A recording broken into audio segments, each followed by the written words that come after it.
So welcome back. We're going to go ahead and continue on where we were before.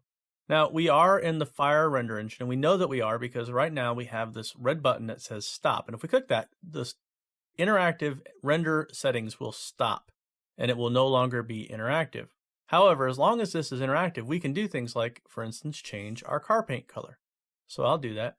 Now notice that having HDR Studio Live open does not impact that at all. As a matter of fact, if we make a change here in HDR Studio Live, it will also give us live feedback as well. Now, by the way, what you just saw me do is probably the single most important thing that you can understand to begin with when working with HDR Light Studio. And that is this background button right here. This background button right here enables the background. And by default, the background will be turned on. Now, this up here allows you to set the background, and we can change those background settings, but by and large, I would say turn off the background when you first open HDR Live Studio. And the reason why is because it's going to give you a harder time at judging what's really going on with your light sources, which is really the point of the software, in my opinion. So, like I said, we can go and we can change our materials until we find one that we're happy with. And I think that sort of taupey gold looks really nice. It's a good car paint color. So we'll settle for that for right now. Now, I told you before that we can switch to different layouts. And so I'm going to go to one of my layouts that I have here, which is my environmental workspace. And this environment workspace allows us to be in our interactive preview, but at a much larger size, which is the reason why I set it up the way I set it up. And it currently doesn't allow me to change anything like my materials or any of that kind of stuff, but it allows me to get a much larger preview of my render. Plus, I can leave a little bit more room for my HDR Light Studio. I like that. So the other thing here about how Fire works, let's talk a little bit about these options for Fire.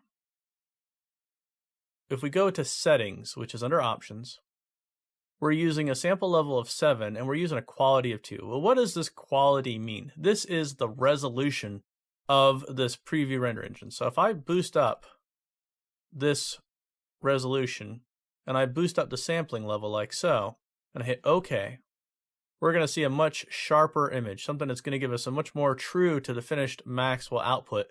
And it's going to take longer, of course, but the flip side is that we're going to get a much better idea of what's really going on with this image. So let's go back over here while we're working and let's talk a little bit about this HDR Light Studio interface. What's really going on here? Well, this is the HDR canvas. And what this is this is a latitude longitude format spherical mapping type HDR. So you may be familiar with other types of HDRs, but all of the HDRs that you'll be working with in HDR Light Studio Live are going to be set up in the latitude longitude format. Now, what that basically means is that it's twice as wide as it is tall, and it's wrapped in a sphere.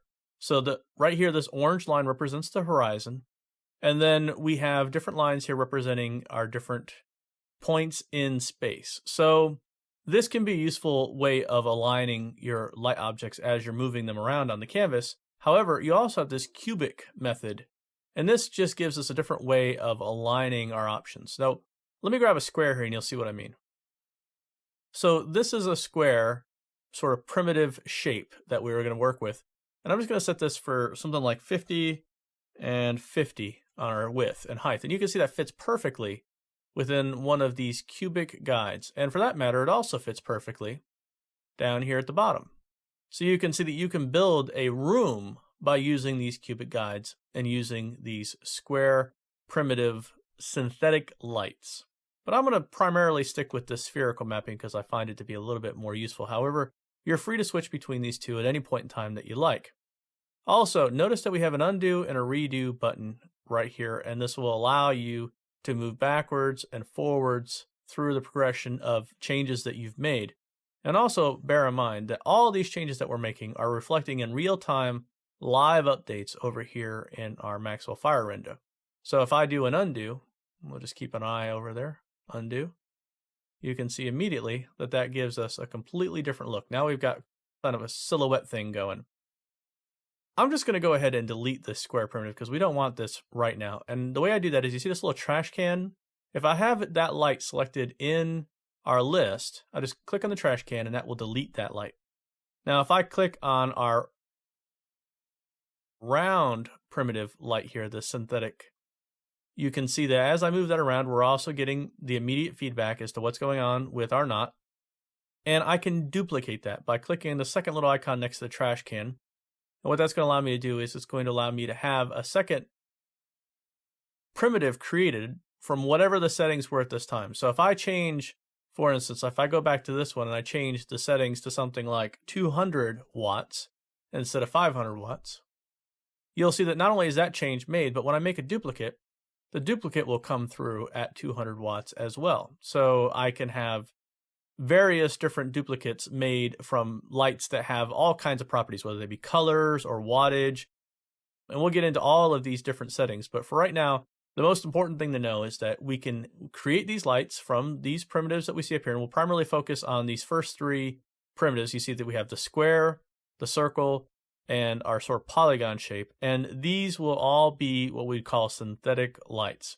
So we can do the same thing with any of these, any shape we want to. We just create it in the canvas like so. We can change our wattage to something like 60 watts. We can create a duplicate of that, move it up. If we don't like it, we can delete it. And of course, we can undo and redo all those changes. So we'll pick this up again in the next video to carry on with the rest of the user interface.